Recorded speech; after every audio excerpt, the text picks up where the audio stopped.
Welcome to the latest edition of Anyone, Anywhere, Anytime with me, Marchand Kenny. Well, if you notice a little more of a smile on my face, that's because I've got an interview today with the greatest football player in Southern Miss history, Reggie Collier.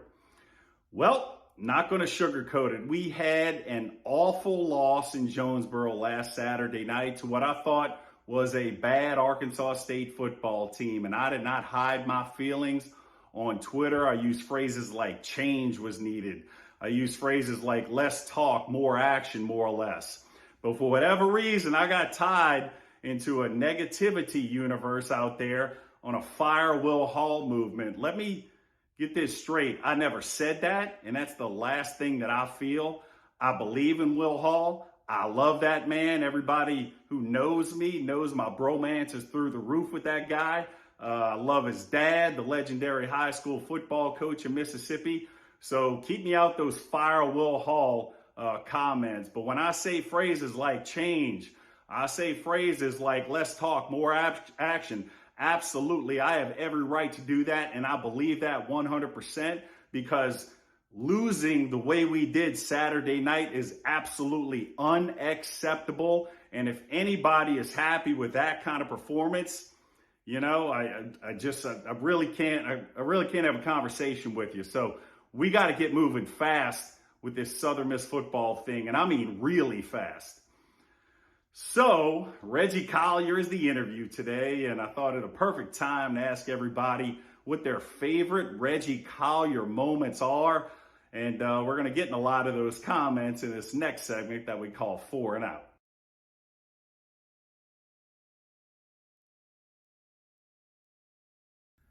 There were so many Reggie Collier moments. I don't know where to begin or end, and I can't thank everyone enough for sending all your favorite moments in of the perfect 10. But I can only get to 4 of them because we got this segment that's called 4 and Out. So first up, Ray Reeves said the long touchdown run in the rout of Florida State is Reggie in a nutshell.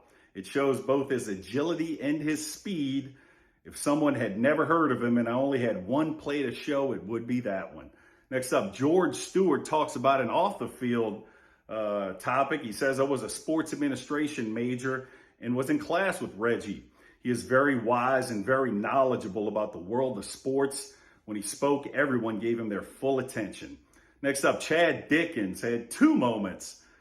Being there when we throttled Florida State and when we beat Alabama for Bear Bryant's last home game. And finally, Mustard Buzzard Bleacher Creature says more or less something I think Reggie could play right now in the 2023 football game. He says, does he have any eligibility left? Love that comment right there. Thanks for all the comments too, and please keep them coming in. Well, today's interview, I could not be more fired up about. It comes with a guy who was more or less the prototype for the future of the quarterback position. So I'm bringing you Reggie Collier. Well, I couldn't be more excited about today's interview. It's with the greatest football player in Southern Miss history. He's a guy who was the prototype for the future of the quarterback position. He's the perfect 10. So today's interview is with the one and only, the legend, Reggie Collier. Reggie, how you doing, man? I'm doing good, man. How you doing today? Oh, man, I couldn't be more excited today to have you on. And I've been trying to get you on, and there you are. And it's just, I can't stop smiling today, man. But Reggie, your accolades, I don't know where to begin or end, so I'm going to give you some of the big ones. I mean, your numbers retired at Southern Miss.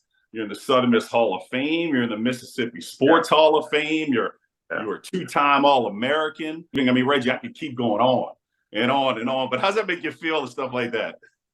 It's it feels good. No doubt about it.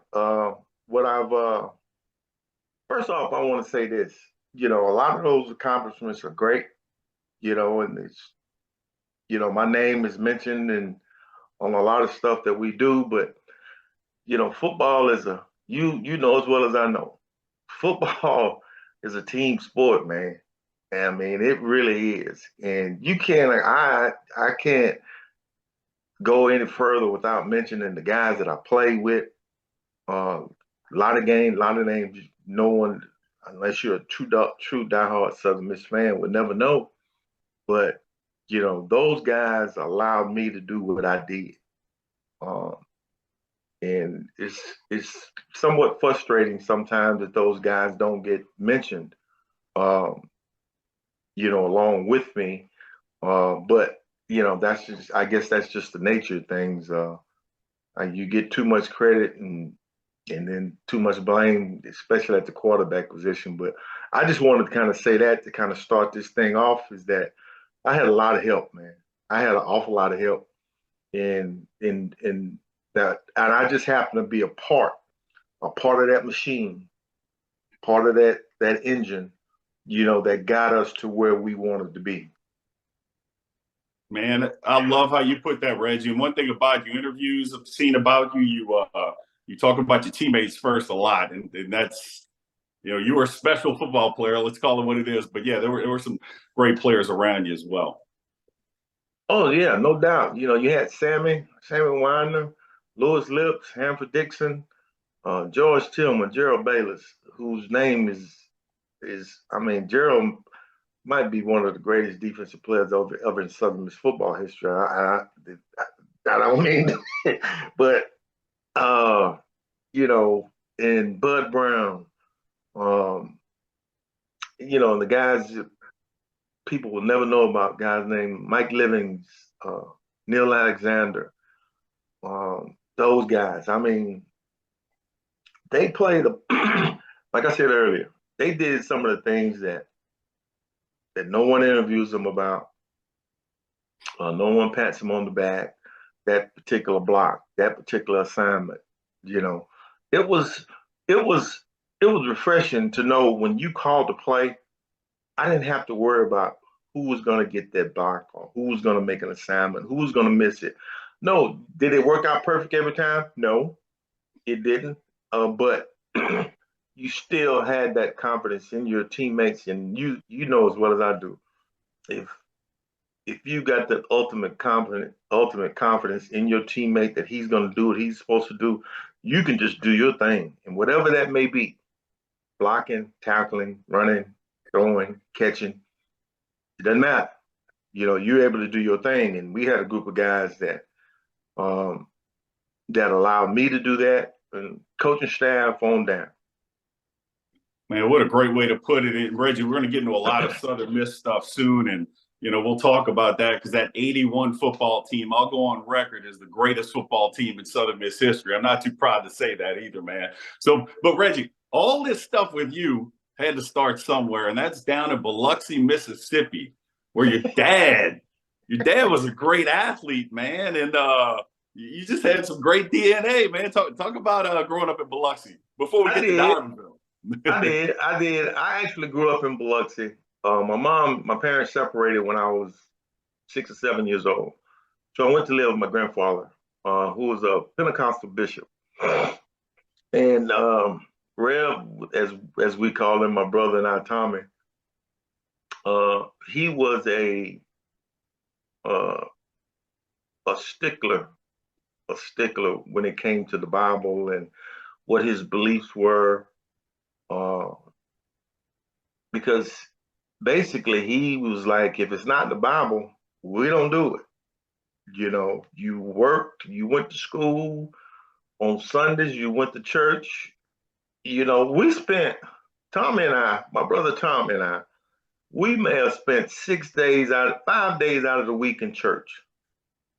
All right. So, he had his beliefs and, didn't like it as a child. How children are. But, as you get older and you become an adult, I gotta had a lot of respect for the man because of the simple fact that's what he believed in, and he stick to his beliefs, regardless as to what everybody else thought. That's what he felt like he should do for him and his family.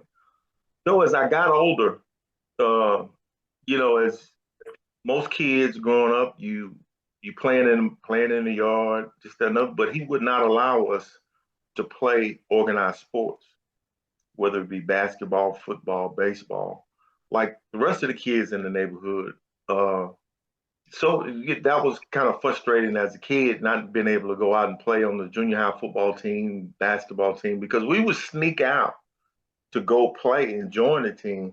But we might have got through one game or two games. Then somebody would, through word of mouth, it would get back to him that we were out there playing, and he would come get us off the field and say, "Nope, not gonna happen." You know, so it was kind of commonplace. Every fall we joined the team, but we'd have to quit. Because grandpa, big dad, we called him Big Dad. He'd come get us. Same thing with basketball. And so as we got older, I was going into the 10th grade, and my mom was kind of in and out, and so she was at home at that time, and she asked my grandfather. She said, "Will you allow these the boys, Reggie and Tommy, to play ball?" And he said, "Nope. You live under my house. You live in my house. You go by my rules. No, not playing." So she kind of said, "All right, I'm gonna make an executive decision here." She called my dad and said, "Can the boys come stay with you?" And of course, she told him the reason why, and he said, "Sure." So he actually lived in Diabloville. So then we made the move from Biloxi to Diabloville, which where my dad lived. He was retired Air Force, and I think at the time working at Ingalls. Um, that's how I got started, with me playing ball. Because I'm gonna be honest with you, Marcin, I love basketball. Football was okay, but I love basketball. So my sophomore year, I played basketball, didn't play football because Buddy Singleton, who was the coach at Dalville at the time, if you didn't go through fall practice, you wasn't coming in September and joining the team. So I didn't play my sophomore year, uh, but I wanted to play. So I think it was my sophomore year during spring practice is when I went out for football, and it was an experience. I mean, I'm telling you, it was an experience, not only athletically but culturally, because no other blacks had played football at Diabloville, and because you have to understand, Diabloville now is not, of course, it's not the same as it was 40 years ago. It was a county school. We may have only had enrollment may have been like 1,000. Mm. We may have had 10 blacks go to the school. So, you know, it was just there was a lot of racial tension. I'm not going to deny that. But I wanted to play football.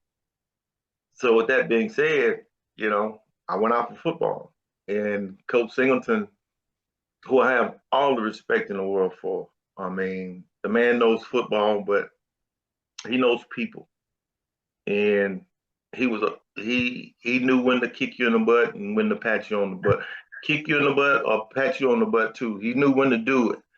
So that was an experience. Then I broke my collarbone during the spring. Uh, so over the summer it healed. In my junior year was my first full year of organized football ever. Then I only made it 3 games. I broke the other collarbone, and um, but I continued to play basketball. It healed up, and I had my doubts as to whether I wanted to continue to play football, because here I am. I'm saying to myself, I've been out here. I broke 2 collarbones in the span of 6 months. I mean, is this what I really want to do? So I had my doubts, and as kids, you tell all your buddies, "Nah, I'm not doing this. I'm not doing that." So that was the question: Was I gonna keep playing football? I'm like, "No, man, I'm playing basketball." Word got out to Coach Singleton, and he ran into me in the hallway and asked me, "Reggie, somebody told me you were gonna quit." I said, "No, sir. No, sir." You changed your tune like that. I said, "No, sir. I'll be out there." And that's when things started to kind of click for me. Uh, with his guidance, because he was a stickler for doing the small things. You take care of the small things, the big things will take care of themselves. And I'm gonna be honest with you, that might be the best team I ever played on. And as far as a team goes, um, we only had about we were a small school. We only had about 25, 30 kids on the team. But I'm gonna give you a stat, I'm saying I don't care what level of football you play at. This is mind-boggling. We gave up 10 points the whole year in 10 games. We gave up 10 points the whole year in 10 games. And those 10 points were my fault. I fumbled on two separate occasions, and the other team scored a touchdown and they kicked the field goal. So that's how dominant we were. And the guys I played with in high school, they were gritty, they were undersized, but they had a lot of heart. They had a lot of heart. So that was an experience in itself. And then we had a teammate of mine also from Southern who played high school with me named Greg Kelly. And Greg was a monster. Greg was about 6'3", weighed about 230 in high school. And, he was a man amongst boys at that time. But that's how things kind of started with me. And then, I was being recruited because, like I said before, that my senior year was my first full year of football. So the recruiting thing wasn't going well, which I didn't.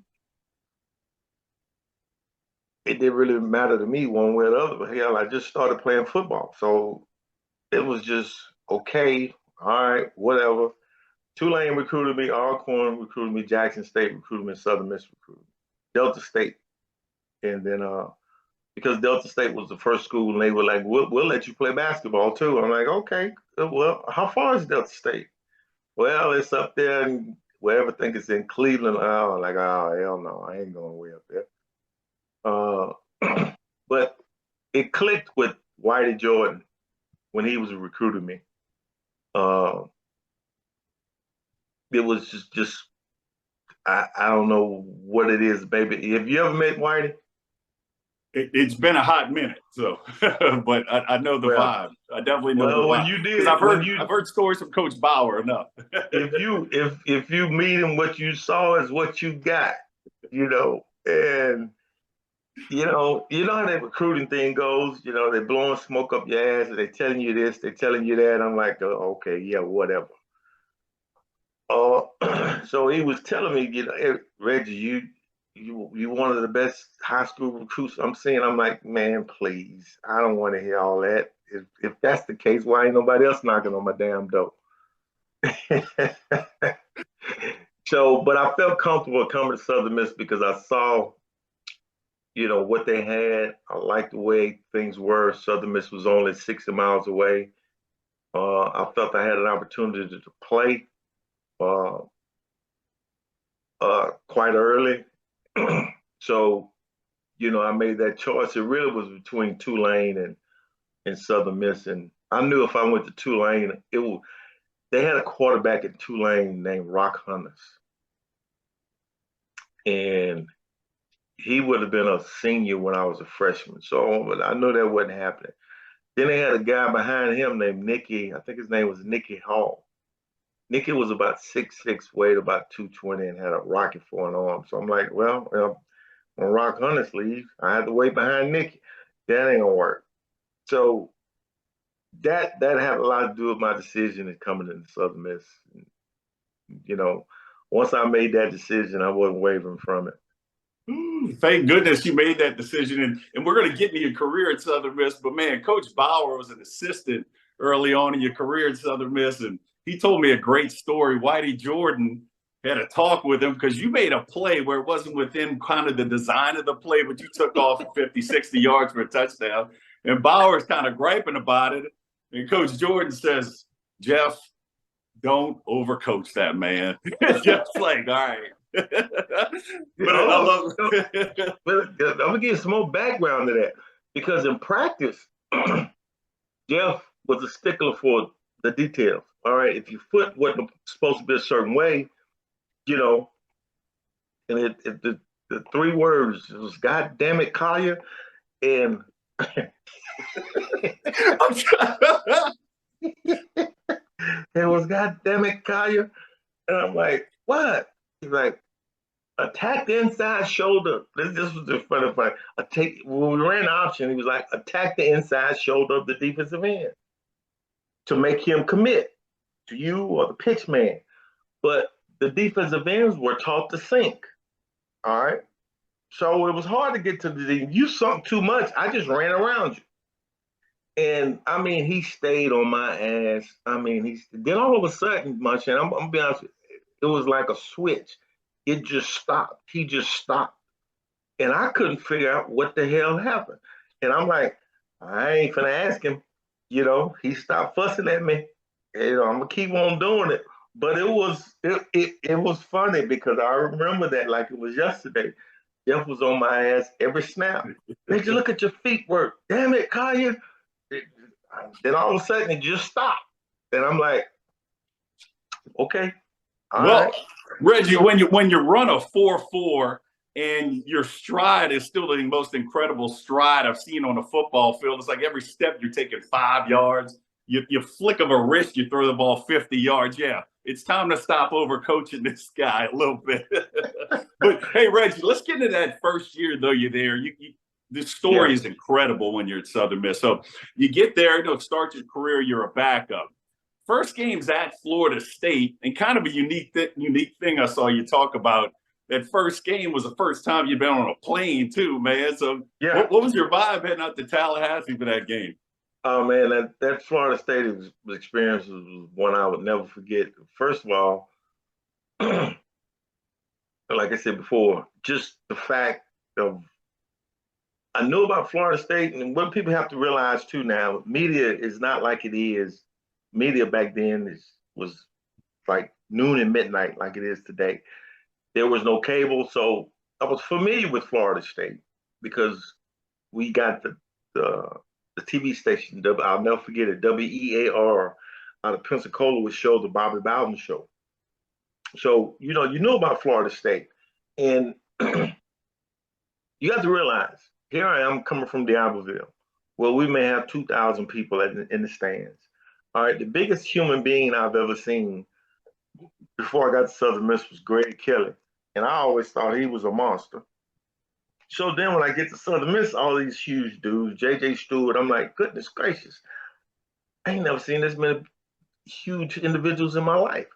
So then I kind of get accustomed to that. Then the trip itself was like a big field trip. My eyes were wide open the whole time. From the time we go from the bus to the plane, now I'm on the first plane ride. You know, I'm like a kid in a candy store. You know, as well as being scared to death because I don't know what to expect. So then we get to the game in Florida State, and as we're warming up, it starts to hit you. You know, you playing college football with the big boys. This is Florida State. And as the game progressed, I just, and forgive my language here, what I'm about to say, I just Just said to say what myself, you want, Reggie. Say what you want. I just said to myself, oh shit, wow, what the hell? We had the hitting that went on during the course of that game. That might have been the only game I might have said to myself, I don't know if I want to get up in there. Because you mind you now, I'm 6'4", weighing 180 pounds, soaking wet. And they had, let me tell you this quick story. We had a tight end, we called him Hard Rock, named Marvin Harvey. Marvin was 6'4", weighed about 245, nothing but muscle. So I've got Rock on this pedestal as no, nothing can touch him, nobody. And we threw a drag route. They were in cover two. So that corner squatting. And as the tight end is coming across, Dane led him right into him and he hit him, dropped him, and Rock didn't get up. And it happened like 2 yards in front of me. And I said to myself, And if they can do this to Rock, well, I don't know. But once you kind of got over that and that got over that game, and it was the most satisfying experience that you could ever. I mean, with the exception of us not winning, I mean, we lost the game 17-14. Uh, I think that was the year they went under. First year they went undefeated, went to the Orange Bowl. They blocked the kick and ran a punt back for a touchdown. So the game ended up being 17-14. So that was my introduction into college football. So with that being said, you have that introduction. Can't too much top that. No, Reggie, I love those stories because you're this icon, and I love sharing introduction into college football. I was an undersized middle linebacker, and when I came on campus in '93, the start middle linebacker was Tyrone Nix. His calves, each calf was the size of my head. I'm like, I'm about to go home and quit this game. I can't. I'll never play. I mean, so I love the introduction to college football. And it's so funny because, you know, prior to that Florida State game, when you come in, we came in as freshmen. We came in maybe 2 days before the upperclassmen got there. So it was just the signees who were there. So you felt like, all right, I'm still in my comfort zone. I'm good. I'm gonna be all right. Then the upperclassmen come. Then the whole everything just changes. I mean, you just feel like you discarded because the coaches no longer deal with you. All right, you're in a separate. I don't know if they did it with you or there, but the freshmen had a lock a separate locker room. Yeah, all that. Yeah. So you feel like you separated from the team because freshmen we over there by ourselves while everybody else, the upperclassmen, in the other locker room. So you say to yourself, "Oh, okay, I didn't know. What's Reggie, going on?" they wouldn't even let us practice on the same field as the varsity my redshirt year. Well, see, this is the crazy thing about it. So it didn't matter who you were coming out of high school. You spent that first week of two days on the scout team, and you know as well as I know, the offensive field is completely different than the defensive field. All right, defensive field, they don't know what the hell a whistle is. They don't care if you were in shoulder pads or not.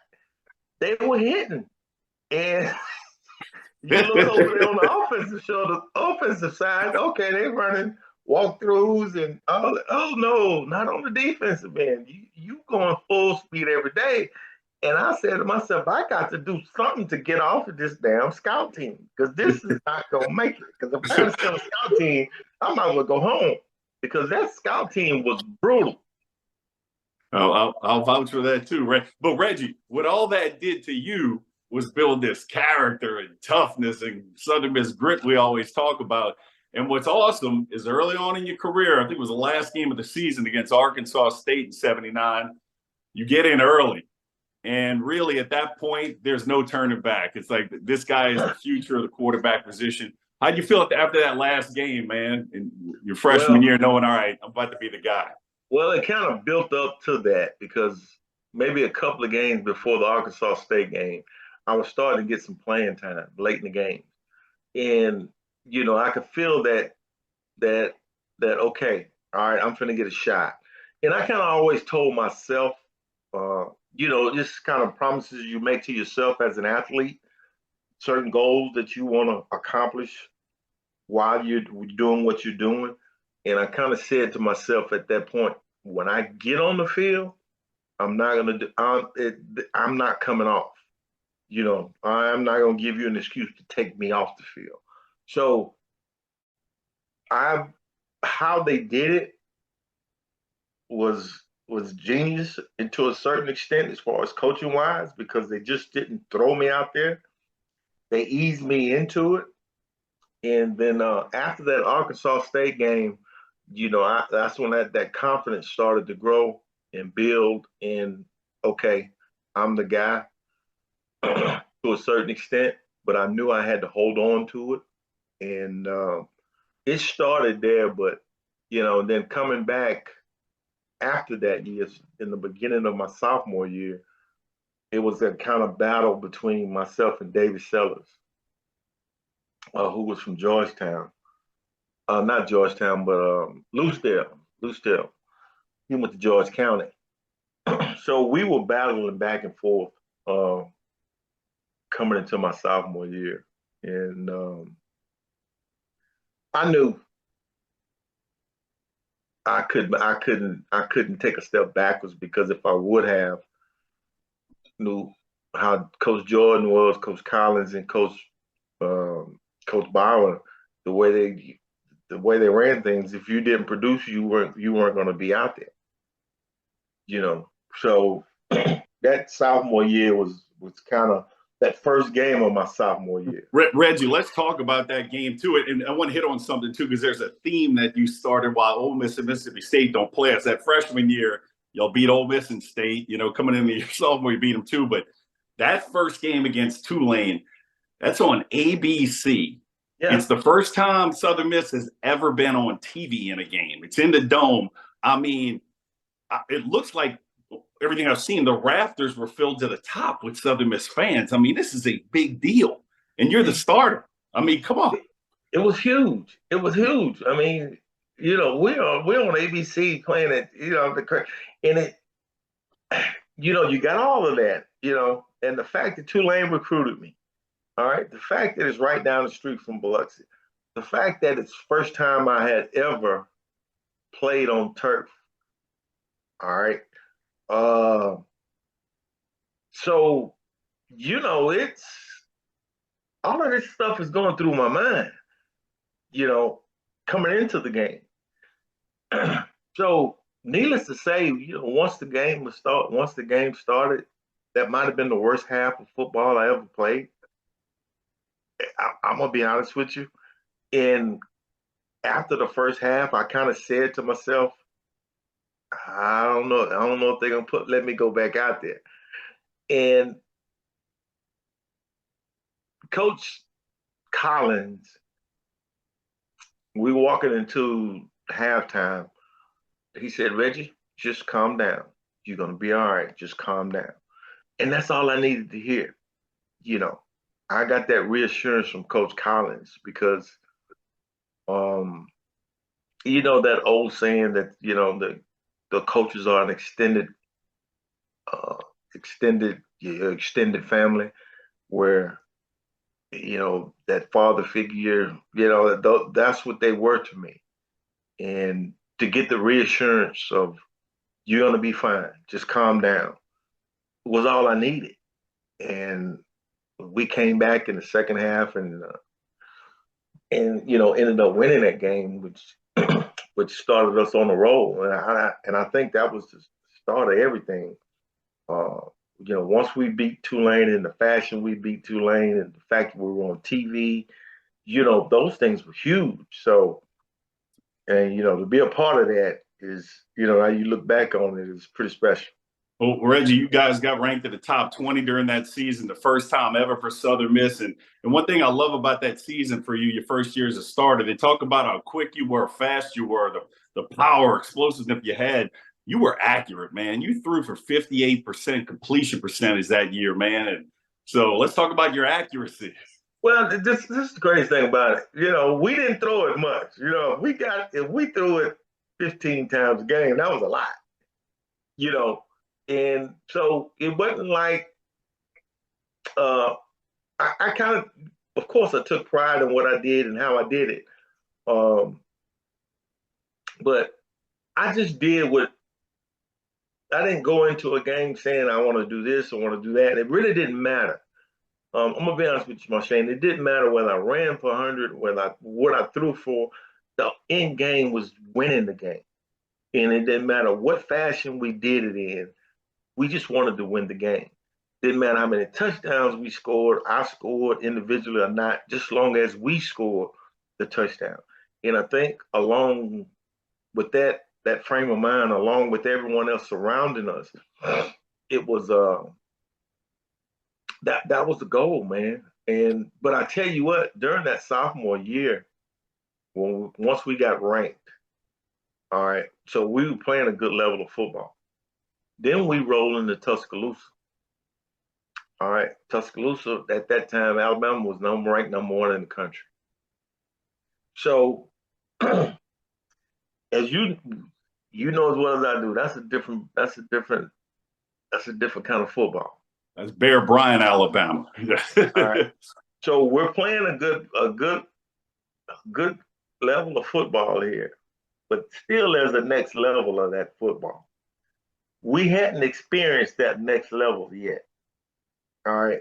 And we roll into Tuscaloosa. We're feeling pretty good about ourselves, even though we're playing number one. You're hearing all of this Alabama, Bear Bryant, number one team in the country, that reigning national champions. Yeah, all right. We still going in to play. I'm gonna tell you when I really realized it was another level was during the warm up of that game. We warming up in the end zone, and then all of a sudden I hear the crowd just go crazy. Didn't know why, and I turn around and Bear Bryant is leaning against the goalpost. Now, mind you, we're talking about a legend here. I turn around, and that's another oh shit moment. I turn around and I look, and he's 5 yards from me, and I'm saying to myself, "Oh shit, that's Coach Bryant." I'd have been the same way, man. I mean, that's and the icon of coaching in college, man. I mean, yeah, yeah, and now we proceeded to get beat that time, 42-7. It was at that point I realized the game was more than physical. It's that mental aspect of the game, your mental approach, how you treat it mentally. That's what makes the difference in the different level of football. Yeah, I may have had the talent, or we may have had some talent to match them, but we number one we didn't have the depth, but the mental approach of going in there because the difference between when I played them as a senior and when I played them as a sophomore mentally was completely different. It was like as a sophomore, I'm like, wow, that's Coach Bryant. As a senior, I'm like, I don't give a damn who you are. You know, it's that mental approach, and you mix that with the physical ability and everything else, and then that's what takes you to that next level. yeah, Alabama makes a big portion of telling your story correctly. We're going to get into those coming in your junior, senior year. But keeping on that sophomore year, Reggie, you guys make the Independence Bowl, and during the Yeah. season, top 20, like I said. And anybody watching this, that's when going to a bowl was a big deal. There, Yeah. it was a Yeah. very select few who made a bowl. How big was that for you and just the university and the fans in general making that Independence Bowl?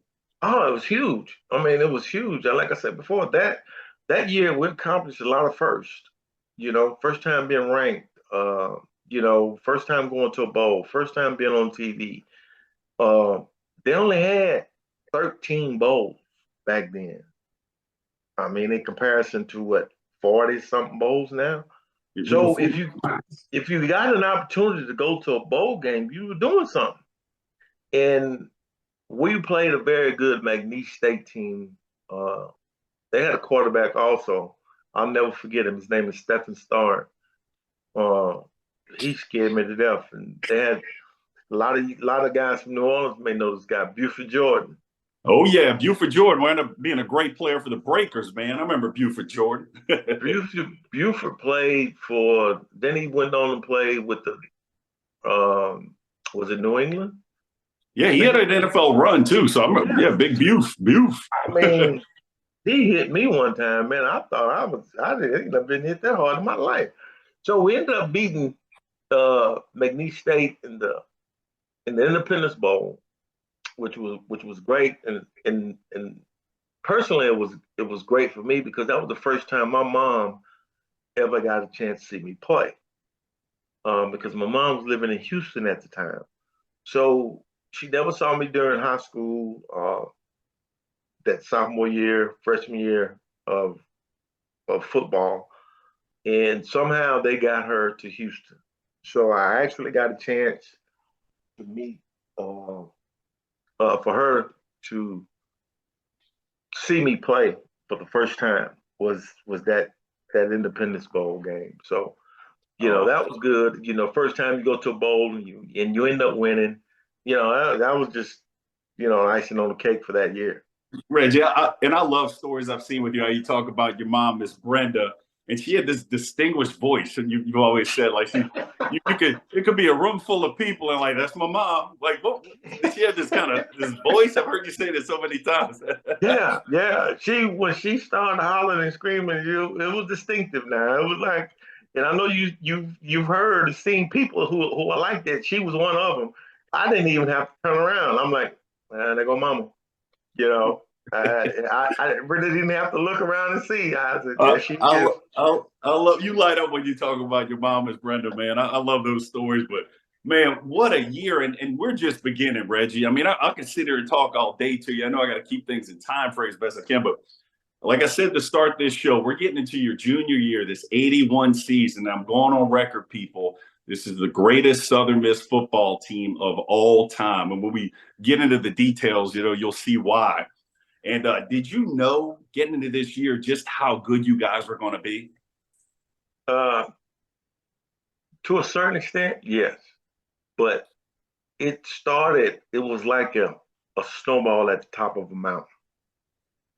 That's the way it started. We knew we had a good team.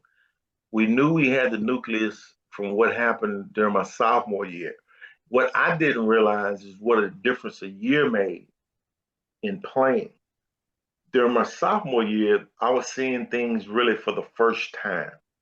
It didn't matter who we played, certain defenses, the speed of the game. I was experiencing it for the first time. Coming into my junior year, I was extremely comfortable with what we were doing on offense. Uh, Jeff had moved to being the quarterback coach my junior year. So I was getting that personal because my sophomore year, the quarterbacks and the running backs were lumped together as far as coaching, meetings, everything else. This particular year, Jeff was the quarterbacks coach. So that made a profound difference in my approach, what we did, how we did it. And we knew with the guys we had on our team, we could do some things. We could make some noise. And for me personally, I think like that first game, everything just felt different. If you want to break the rock, you need to make yourself indestructible. If you want to play between the hedges, you need to work out there, up there, down there, everywhere. If you want to reach the win bar, you need to lose sleep, lose count. You need to play every game like you got nothing to lose.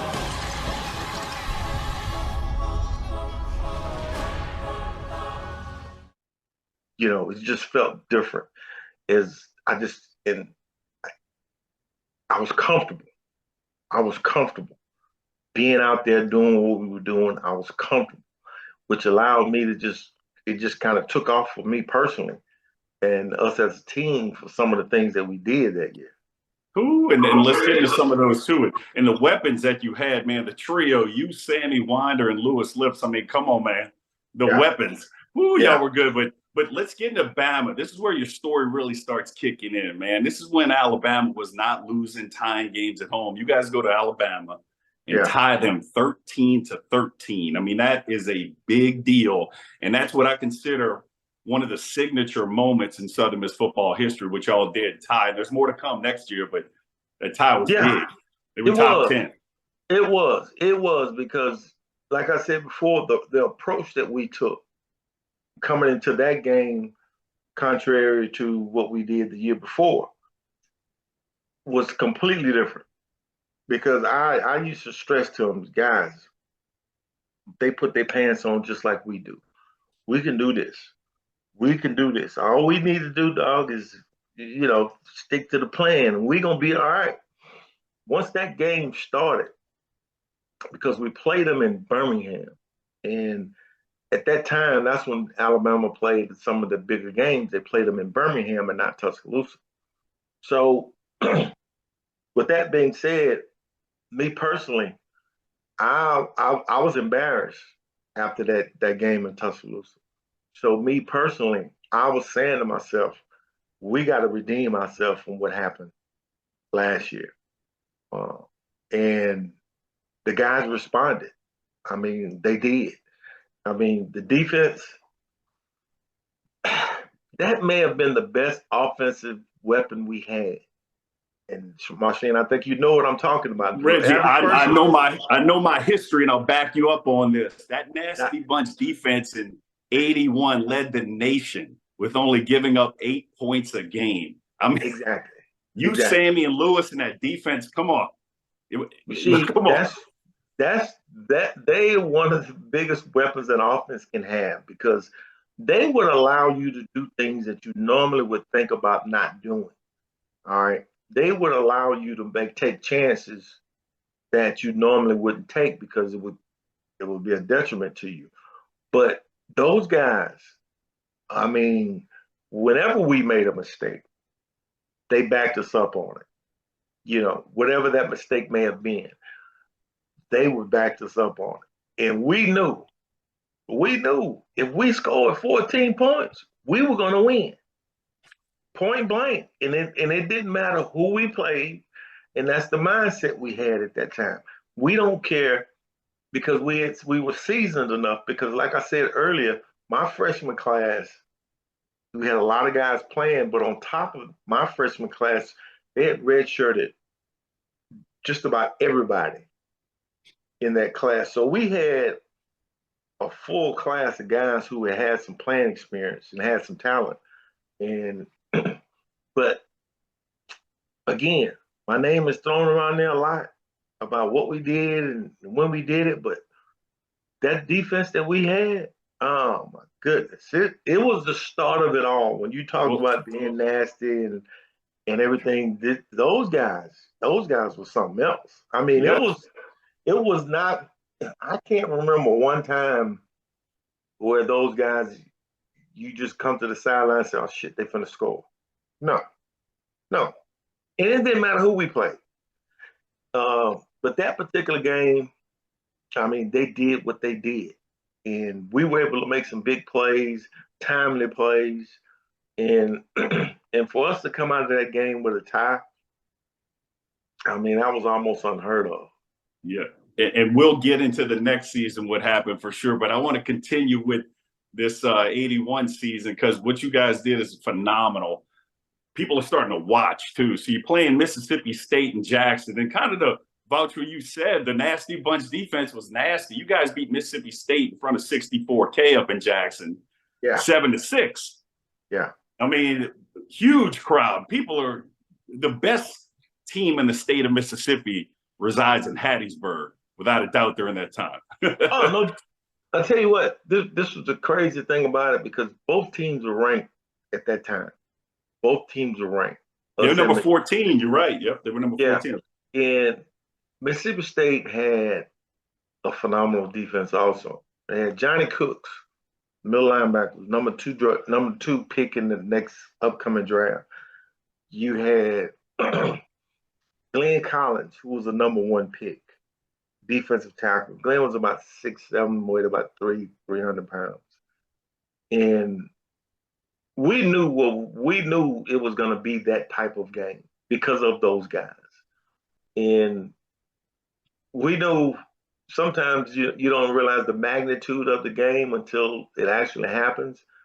When we were riding the bus up to Jackson.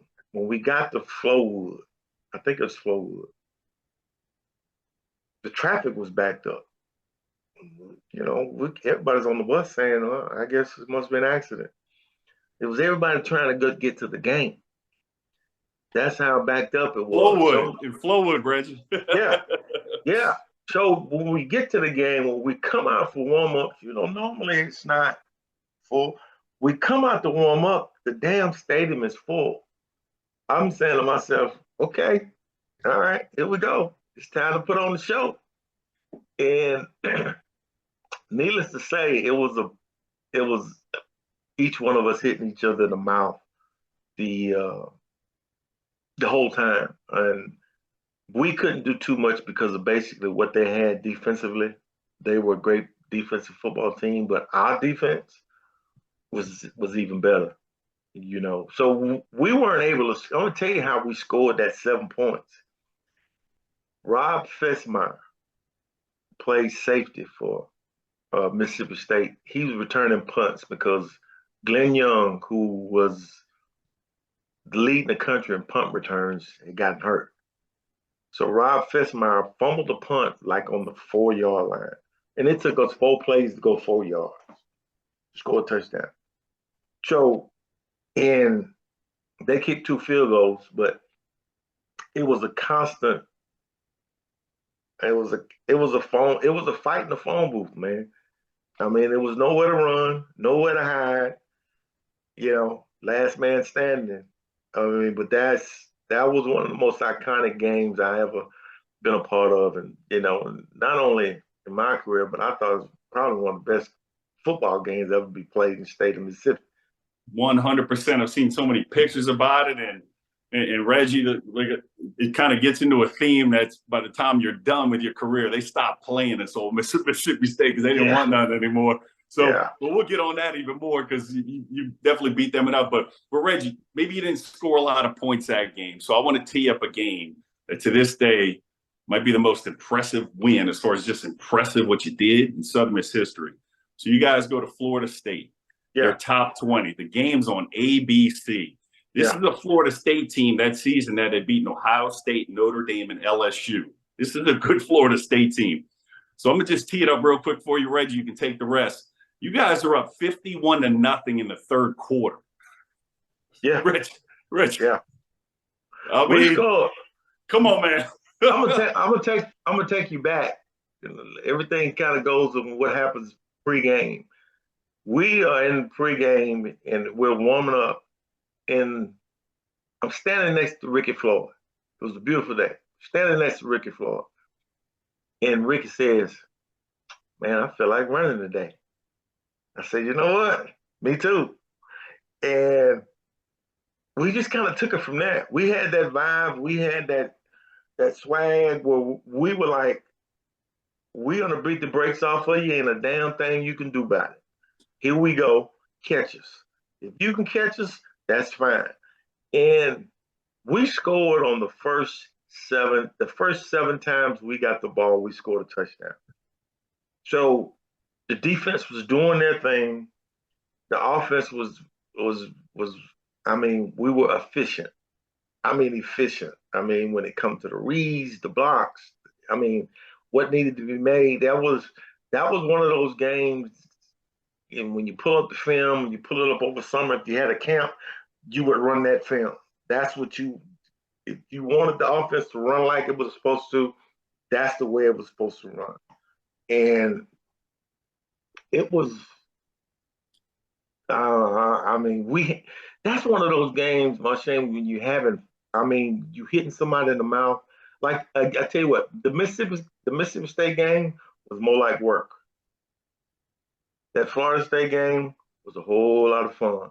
Even from the beginning, even before it got out of hand, it was more like fun because there was nothing that they could do to stop us. And I can't tell you the feeling that we had as a team when we were like that. We were like, we don't care who you are. It doesn't matter. You can't stop us. They couldn't stop you that day in the team, and y'all wound up winning 58-14. Yeah. Getting the top 10 in America. That's unprecedented for Southern Miss.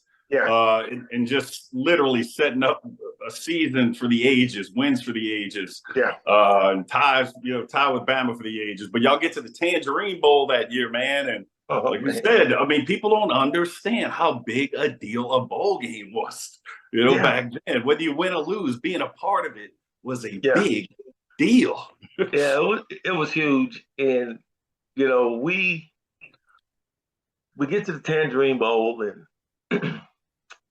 and I'm gonna be honest with you, my Shane, we were kind of disappointed because we're focusing on some of the good things that happened in Southern Miss, but I'm gonna back it up to that Louisville game after the Florida State game, which was disastrous.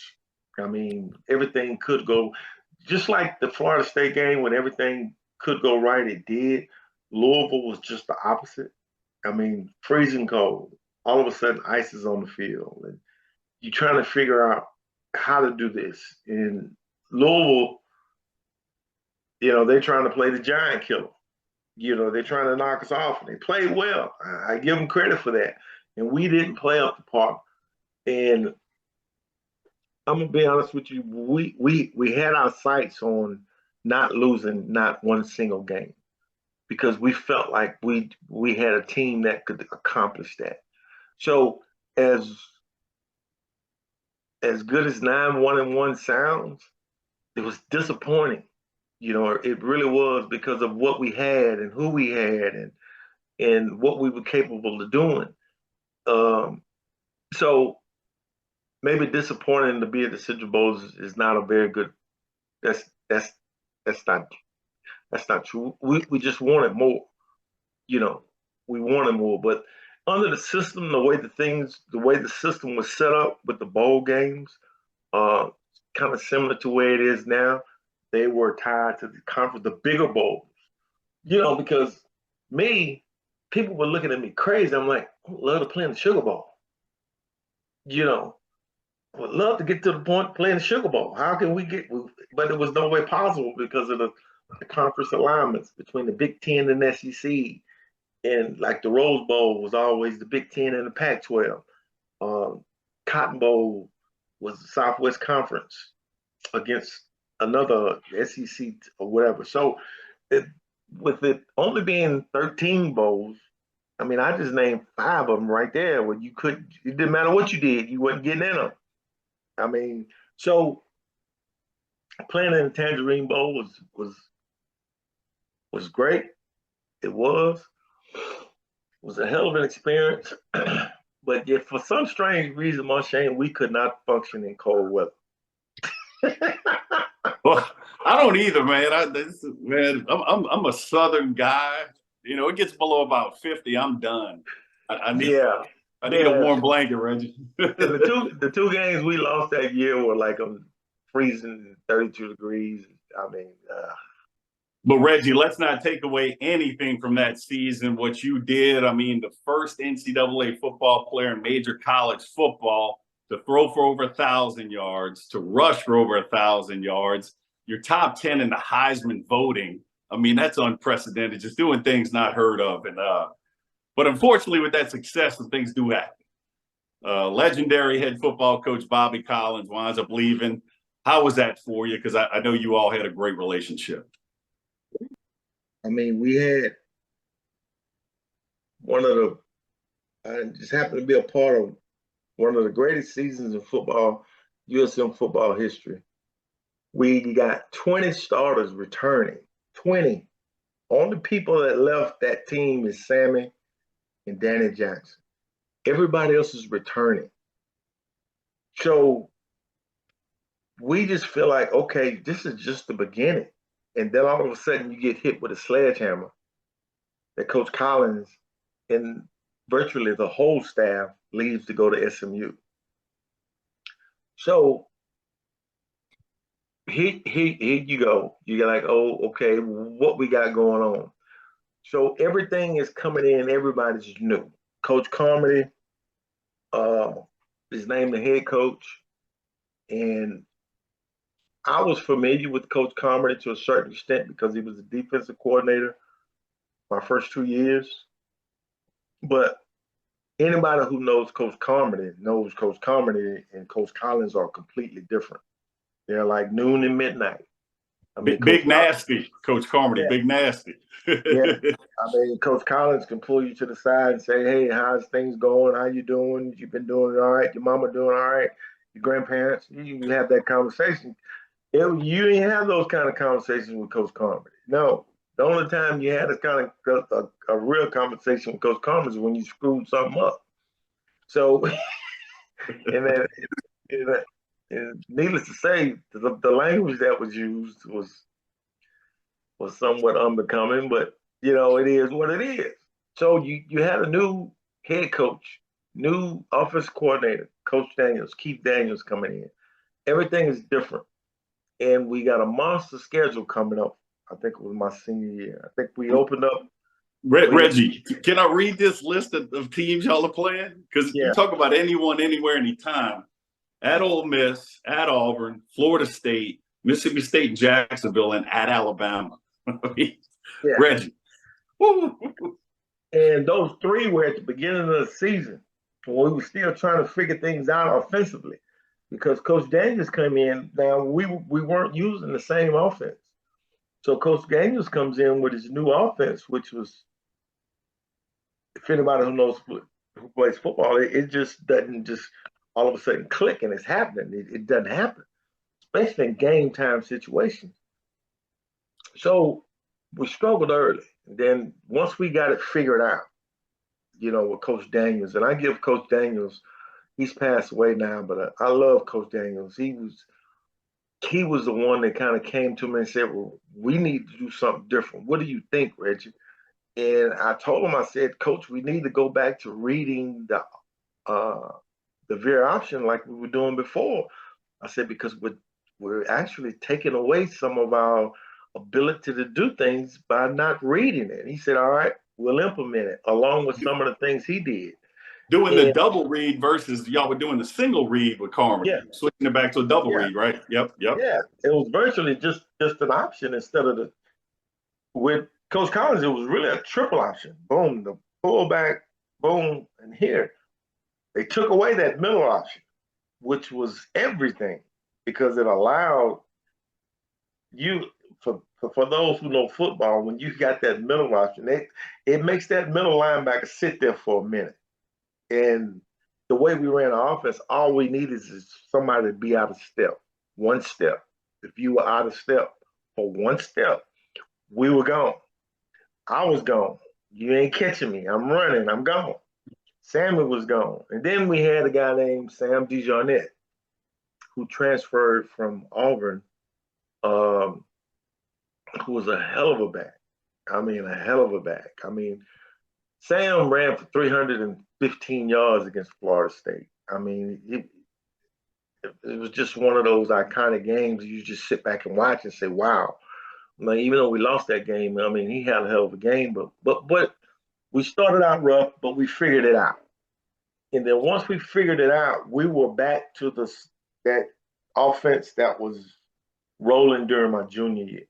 So then we rolled through state.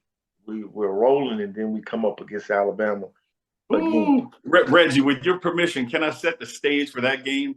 Sure, Because go ahead. that is the signature win in Southern Miss football history, if you ask me.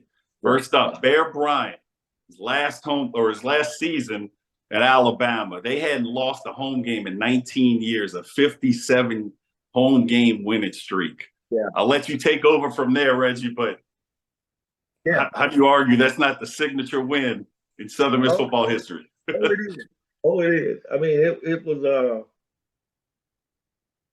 it was one of those weeks where you just focused on football. I mean, it was like, okay, here it is. We got our ass whooped one year. We tied them the next year. Let's go in and take it this year. So we were focused, myself as well as everybody else. We were focused for that particular game. And coming out of the tunnel, we were confident. I mean, guys were doing their thing. We were making plays at the right time to do something. We jumped on them quick. I mean, I think it was 28-7 at one point. And then they came roaring back. And then the defense did what they normally do. And Sam had a great game. And I think I played well. But Sam DeJarnette, I mean, he had over 100 yards rushing. And it was just, once it was over with, then it kind of hits you, what you just did, and you're just saying to yourself, wow, wow. I'm a part of a team that beat Bear Bryant, and we are Southern Miss. I can say I was a part of that team that beat Bear Bryant, not just played Bear Bryant, but beat Bear Bryant. And that's the signature thing about it, that the Alabama and Bear Bryant. I mean, those two names. It's peanut butter and jelly, red beans and rice, Even Bam and Bear Bryant. I mean, even 40 years ago, that still rings, has a very good ring to it. You know, unlike anybody else we've ever had an opportunity to play and win. That particular win, yeah, yeah. This is the crazy thing about it. I don't have a lot of memorabilia hanging up, uh, whether it be my office at work or here at home. I don't have a lot, but one thing I do have, and hold on, I'm gonna show me Reggie. Show me Reggie. I've got this. Oh man. Yeah. Oh, that's incredible, man. I mean, I've got this picture of Coach Bryant congratulating me after the game. Man, they should blow that picture up and make a flag of it out at the Rock, man. If you ask me, I mean, it doesn't get any better than that picture, Reggie. It does, man, and like I said before, I'm fortunate and blessed to come along when I did, where I did, to be associated with the coaches that I played with, the teammates that I was able to play with. I came along at a time where we made something happen. We accomplished a lot of firsts, and it was just special to be a part of that, man. And Reggie, just set the tone for things, because you just said you beat Mississippi State your senior year, and you didn't lose to them all 4 years. And Right. Ole Miss you beat a couple of years, and it was the start for a long run. Those guys deciding not to play us because everybody knew the best team in the state of Mississippi resided in Hattiesburg. So you set that tone for them to stop playing us. No doubt. And Reggie, you were the start of 80s Eagle fever. I mean, Hattiesburg was the place to be in the 80s, and you started it. Yeah, well, like I said before, I was a part of the group. I was a part of the group. I was a part of it that made it happen, and it was special. I mean, it really was. I don't know there, and I like I said before, I have to give a shout out to Coach Bauer, because he continued that. I mean, he continued that. I mean, he left, went to Oklahoma State as offensive coordinator, came back after Coach Carmody, after they decided to part ways, and Jeff came back, and Jeff continued that. I mean, that was the signature thing for Southern Miss. When you say Southern Miss, it was about defense. I mean, you had the break. I mean, like you say, I happen to be a starter. I happen to be a part of it when it started. You had that era when me and the guys that I was with came through. Brett, some of the things that he did while he was at Southern Miss were phenomenal. I mean, needless to say, because of who he is, but what he did at Southern Miss, and then for Jeff to come in on the back end of that, and then to continue it for the next 15 years. I mean, yeah, Jeff doesn't get enough credit. Reggie, Reggie, that's why I'm was dying to get you on this show, because I mean, people really need to understand how Southern Miss really used to be, and that's why guys like us, we just long for it to get back to that, and why we're so passionate about it, man. Because we were really, if you weren't in the SEC or the Pac-12, whatever, we were the best team on the map in America. I mean, for a long run.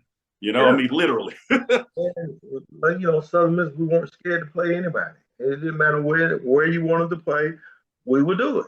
And they knew if Southern Miss was on that schedule, it wasn't those games that you check off. And we all do it as athletes. You look at that schedule and say, okay, we got this one, we got this one, we got this one, we got this one.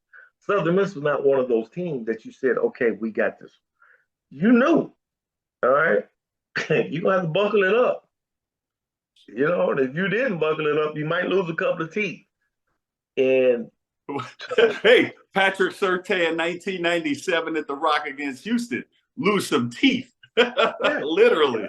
that's what I'm talking about. I mean, Southern Miss was going to hit you in the mouth, and you know, the people who knew football knew Southern Miss was a power to be reckoned with. And but yeah, man, I'm gonna be honest with you, man.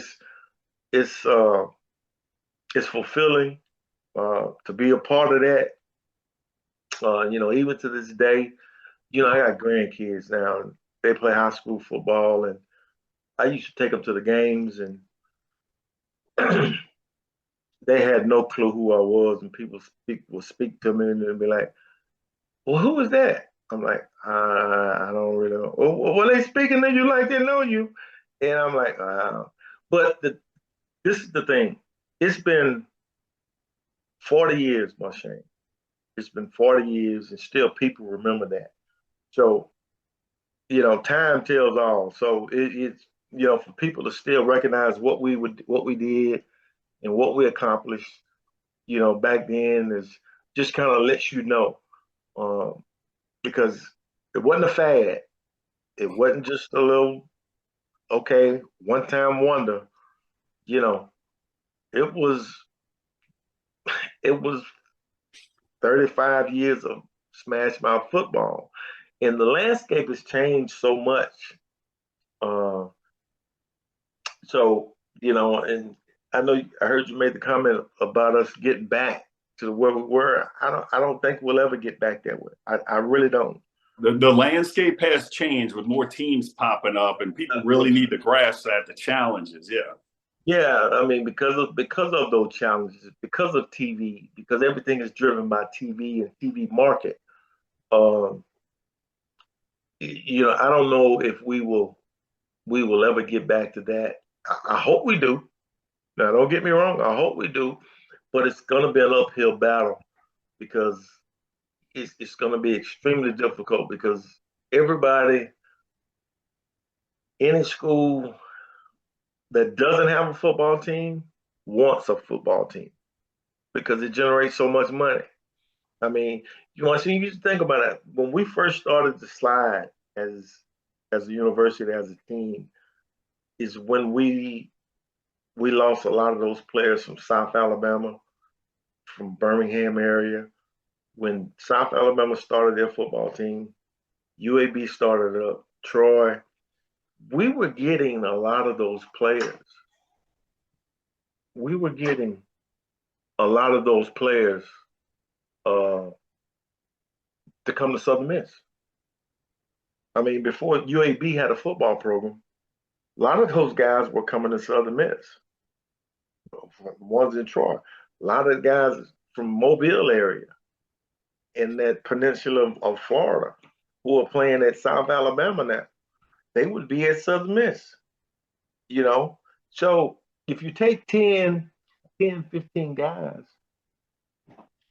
from the better teams and you add them to Southern Miss, what you got? You got a pretty good damn football team. And Reggie, you hit the nail on the head though in a way. It has spread.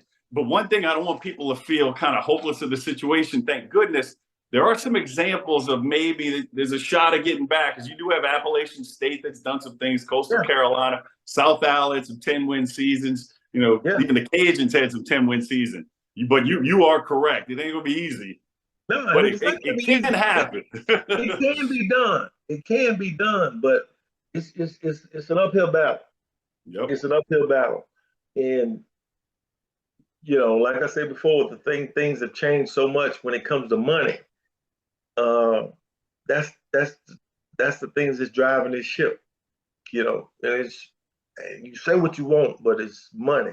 That's what's driving this ship because I went to a major SEC school with my grandson to a visit, and I just stood there with my mouth open and said, "Wow, wow."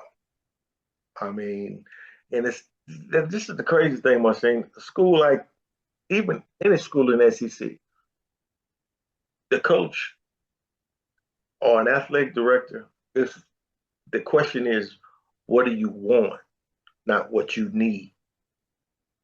We at Southern Miss saying we are telling people what we need. They're not saying what they need. They're saying what do you want. It's a big difference in what you need and what you want. And because of the climate and the way college football is going right now, it's driven by the almighty dollar. And so it's Reggie, that's an incredible message on the landscape of college football right now, and you're nailing a lot of it, man. So you are nailed. It's driven by TV and money right now. You call it NCAA, you can call it ESPN. Just change it from NCAA because they make the rules now. Is basically what's going on. They dictate everything. They dictate everything. Yeah, but it's it is what it is. Yep. You got to deal with it. I'm glad to see these kids are able to make some money now. How they're doing it, is maybe needs a little bit more structure to how it's doing it. But I'm glad these kids are getting paid because they're making a lot of people a lot of money. Oh, yeah. I never have a problem with the young men making money because, a lot of money being just thrown around and they're the one driving it, So, yeah, but because you take them out of the equation, nobody makes anything.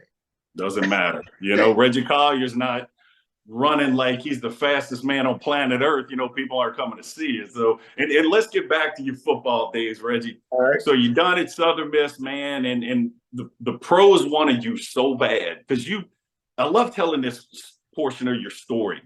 You were ahead of your time, Reggie. You were the prototype for the future of the quarterback position. That's all I can say, man. You were Star Wars on the football field. It was, back in 82, it was pocket passes. It was really, that's just what the NFL was a lot. Here comes Reggie Collier. But a lot of people saw enough where the USFL was a big deal at that time. So you get drafted in the first round, third pick by them. And the Dallas Cowboys even draft you to make sure they have your rights. Right. Reggie, there's this vision for you with pro football that you're just ahead of your time, man. Yeah, but everybody had this idea, not only, but what they wanted to do with me. They wanted me to do with me everything but quarterback. And that was a big thing for me, because at the time, there weren't very many black quarterbacks. They really weren't. And so it's not that I, if given the chance and not being able to play the position, okay. But not even given a chance to play the position, which was the driving key is why I went to the USFL. And, I don't want to spend a lot of time on the professional aspect of it because it's such a bitter taste, but everything that could go wrong did go wrong. I feel you 100%. But and one amazing story with you, though I love this story with the Dallas Cowboys. You were the first African American quarterback to ever start for the Dallas Cowboys. You're just bigger than life with a lot of this stuff, Reggie. So kudos to you, not just from Southern Miss, but dang, everybody, everything you stand for and did, man. I appreciate that. The thing about it is, in the course of life, you have your ups and downs, you have your hurdles you have to cross. And I've been through all of them. I've had the good ones, the bad ones. The situation at Southern Miss was a situation where everything went right. My professional career was a situation, whether it be out of my control or in my control, damn near everything went wrong. To the point to where, you have to overcome those issues and overcome adversity. And that's one thing that football has taught me. And the principles of football is that, what?